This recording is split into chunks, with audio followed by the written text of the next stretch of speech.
the value proposition of again honesty and integrity, along with the loyalty and the orientation with the value culture of the organization.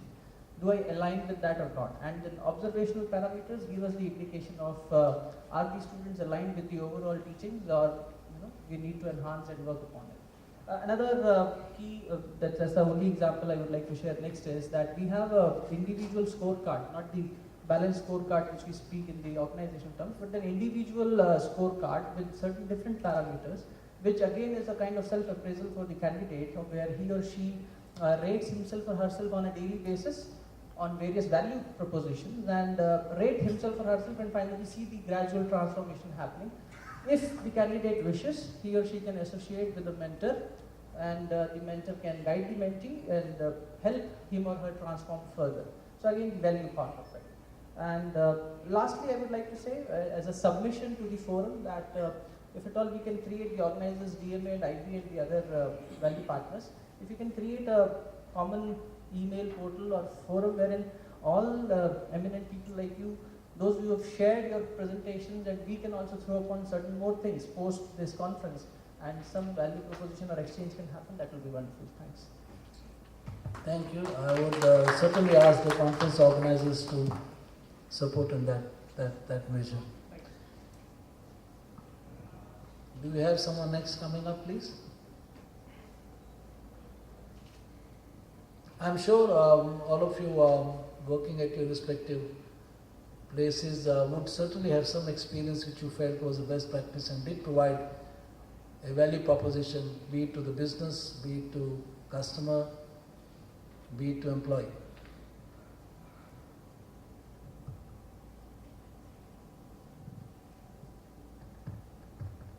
Okay, I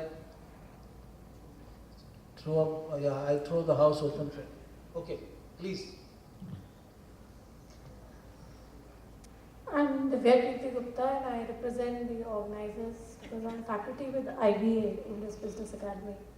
But I think as far as, because I'm associated with IBA since 2006 when it started, and there are one or two things which I would like to share with the audience here, which have helped us in enhancing the employee engagement, or in terms of commitment, in terms of loyalty, in terms of taking pride in the organization. So one of the things was in terms of establishing a vision which was very strong, and a vision which was not just about the education, but how that education is connected with the social well-being of the people and the organizations around. So I think if that connectivity is established by the organization, that how the institution is impacting rest of the people around in its fraternity, and people are connected with, the employees are connected with it, because if this larger goal is provided to individuals, I think it helps people to function better in the organization, because they see that they are doing more than what is required for the organization, and their impact is much more than the organization. So I think this is one process which helps people to be connected more with the workplace, and helps people to grow, because then they see the larger canvas and they can do many things in the workplace which contribute to the functionality of the organization. Plus, they become better citizens and better individuals. Thank you.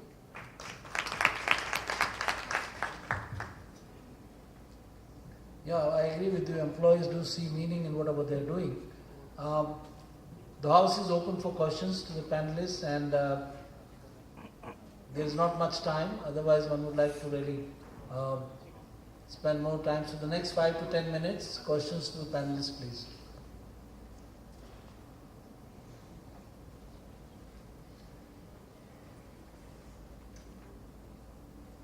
Any questions?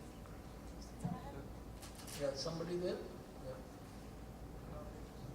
Leadership is always considered as the key driving engine. I'm forgetting the name, I'm sorry to all the seniors here, but Wipro CEO said that leadership is such a place where you always feel aloof.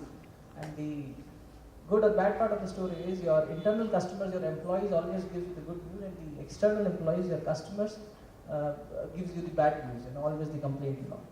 Now, how does a HR manager really address to such a situation when you talk about the top leaders and addressing their aloofness over there, the leadership role, and still managing the internal and external environmental paradigm? I'll take a stab, and most of my colleagues feel free to chip in. It's a struggle. The higher up you go in an organization, the lonelier it gets. But I think a definition of a leader versus a manager first, and then I'll respond to your specific question. A leader is able to, and I think Ramcharan said that very well, is able to virtually predict the future. The difference between an effective manager and a leader, he talked about CEOs in a lot of his research, and he's a coach for most of the Fortune 50 CEOs.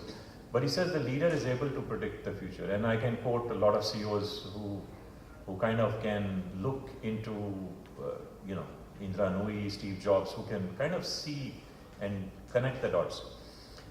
As you are able to predict the future, you will read the tea leaves different than obviously the rest of the organization. So that aloofness comes from, so to say, the disconnect between what some of the people in the organization can see today, because it's caught up with the here and now, and the leader who's able to see the future, particularly in economic cycles and things like what they are happening today. What can HR do? Good question. We try to help him connect the dots. How do we do that? We do periodic skip meetings. It's a very simple technique. Leader normally meets the same people in different meetings. How can we ensure that he meets other people besides those same, his direct reports and their direct reports? So we bring in groups at random on a regular frequency to spend quality time. And we actually coach our leader to continue to work on his listening skills, because leaders have one tendency, they want to talk, right? The leaders, they are always burdened with, I have to preach, I have to motivate. So we in skip meetings kind of manage the whole experience by making sure the leader does a better job on listening. I've already talked about, external versus internal. We track very closely this whole aspect of change that's happening externally. So it's as simple as, if the rate of change outside that includes your competition, external world, is higher than the rate of change inside, they say the end is near, right? So if you step back, the leader has to be very clear about how the external world is changing. That's why the person is a leader. So we kind of help in terms of bringing that kind of data, because data is very powerful with CEOs. CEOs deal with finances, so you can put your warm and fuzzy, but as you bring more data to the table, as to the rate of change outside being higher than rate of change inside, it really sparks them into connecting the dots. So there are various techniques, but I'm going to let my colleagues also respond to this.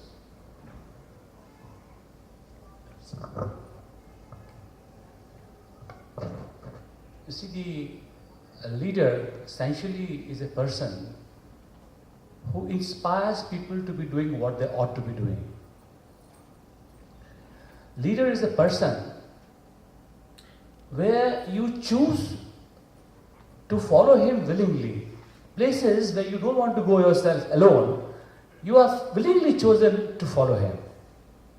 Having said that, the very strong thing that is taking place is that leader has to, as he very rightly said, that he has to keep his ears very close to the ground as to what changes are taking place in the environment.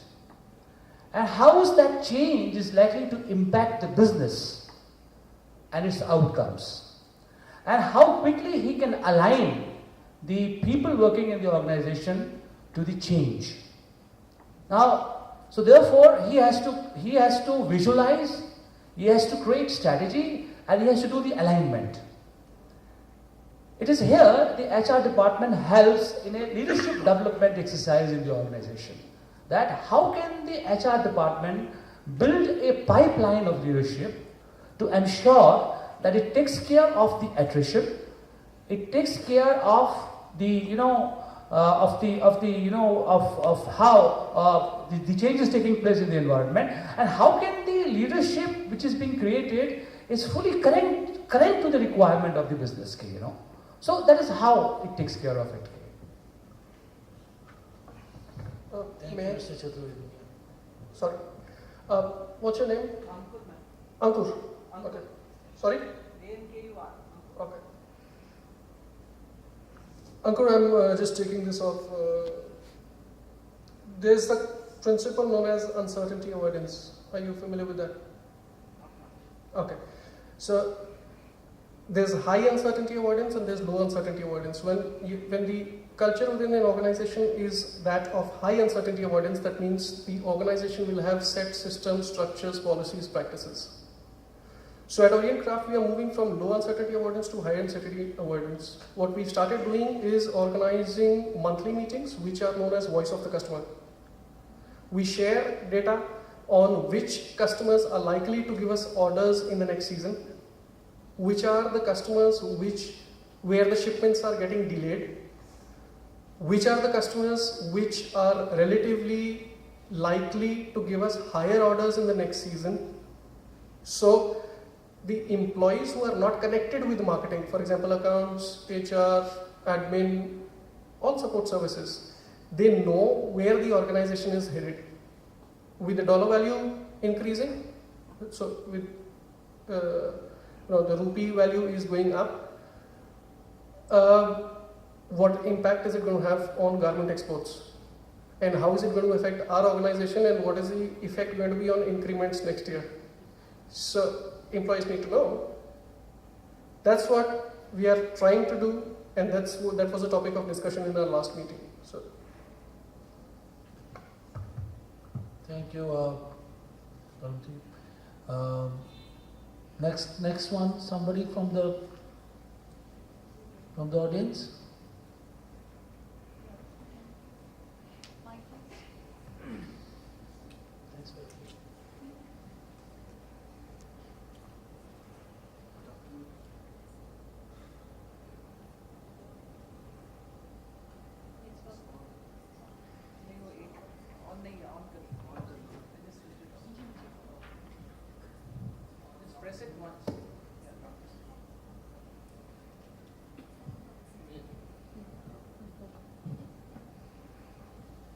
Good evening to all of you.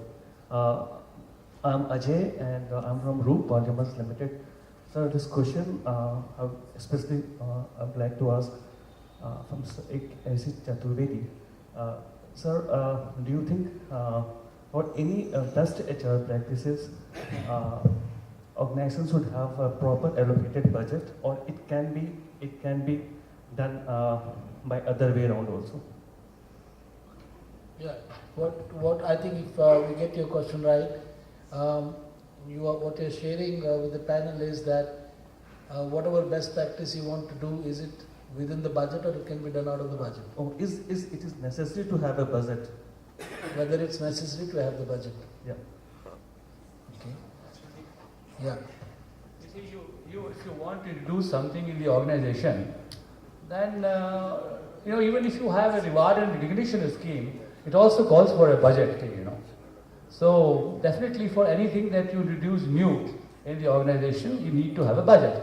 And then you have to convince people at the helms of affairs, your leadership, that this is the amount of money that you require for this kind of a scheme, and that is the return you are likely to get. It may be, return may not be in terms of tangible, In terms of intangible, what results the company can get for a period of time.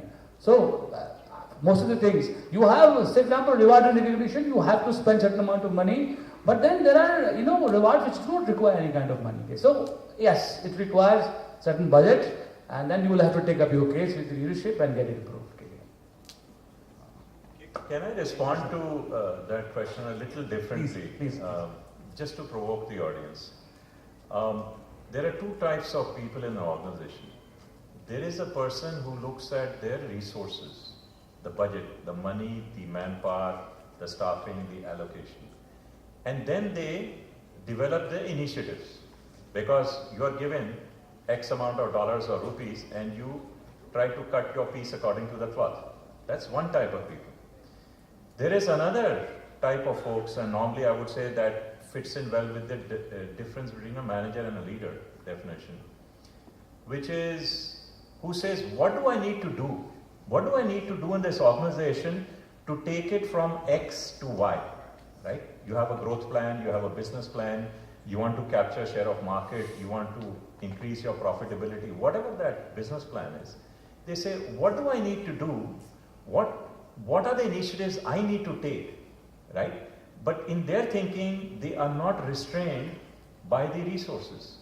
The definition of leader is the person who creates the initiatives and then convinces other people, influences their thinking in getting the right resources.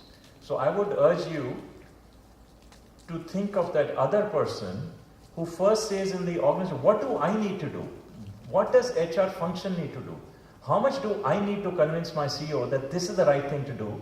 And then be able to get the resources, but not limit your thinking on the basis of the budget given to you. Just to provoke thinking.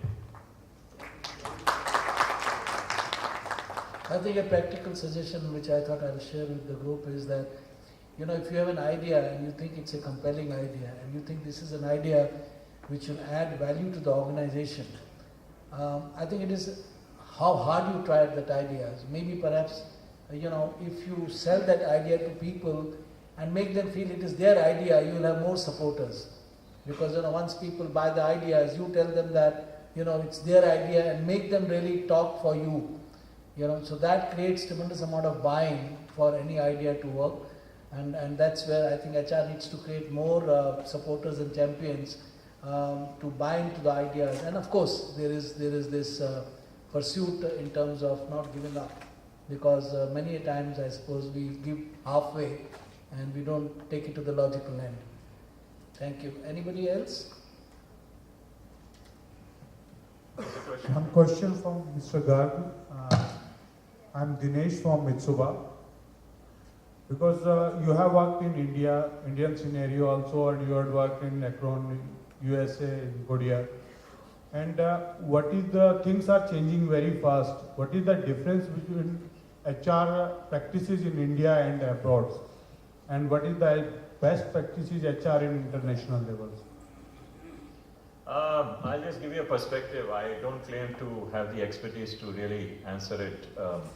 I've had the fortune to work for about 5 years in China, 11 years in US, and balance of my experiences in India. And I'm always fascinated between differences and similarities. People, trust me, are all the same. At least the people I have met, and I may not have met everybody. But people are same, their motivations are same. I think what differs is sometimes three abilities that change within cultures. One is risk-taking ability. I see difference in risk-taking ability amongst the three cultures. I see difference in terms of people's, let's say, creativity amongst the cultures. And I see difference in terms of, I call it work ethics. Now, I'm not going to get into too much of detail as to which culture has what magnitude of, say, work ethics, but I can tell you in the three cultures, I have seen these differences. Essentially, people's motivation is the same, but in some cultures, I see more self-interest as opposed to interest for the greater good. I'll call it greater good. And that is connected somewhat to the commitment, or you can say work ethics. Essentially, good HR practices exist in all the three countries, and the effective HR functional leader is the one who encourages the team in just doing one simple thing, a better job in listening to their employees. And it's as simple as that. A true